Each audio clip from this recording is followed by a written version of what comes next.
Hello Pythonians. In this lecture, we are going to learn about Lambda in Python.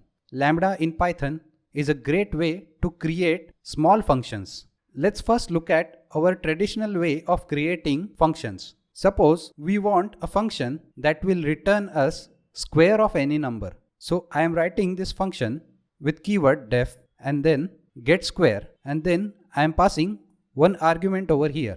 This will accept the number we are going to input, and then we will return the square of this number, which is n multiplied by n. So let's check this function. We are storing this value in the result and we are calling get square for 3, and we can see we are getting a square successfully.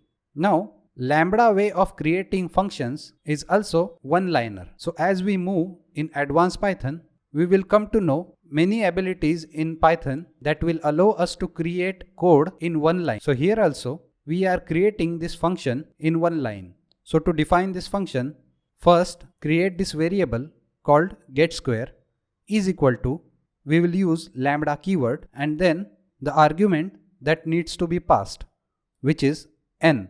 And with that argument, what we are going to return will be after this colon. So we are returning n multiplied by n. And that gives us the same function that we have created above. And we can call this function by using this name. So get square, and then in the bracket we are passing the arguments.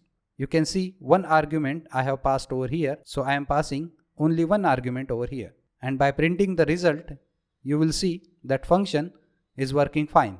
We can also use lambda with multiple arguments. That means suppose we want to get a function of multiplication of two numbers. So let's say function name get multiplication is equal to lambda keyword, and then we will pass two arguments. The first one x and the second one y. And what we are returning is multiplication of x and y. So when I use this function over here, you can see I can pass two arguments 3 and 2 and get the result of multiplication, which is 6. We can also use n number of arguments as we want. So here get addition, it is the function that will return us the addition of arguments passed. So lambda x, y and z, 3 arguments are passed, and we are returning the addition of all these 3. Let's pass 3, 2 and 1, and in the result we will get the addition of these 3. So this is how we use lambda to create smaller functions in one line. We will be using this lambda function in our next tutorials a lot. So this was all about lambda in Python. I will see you in the next one. Thank you.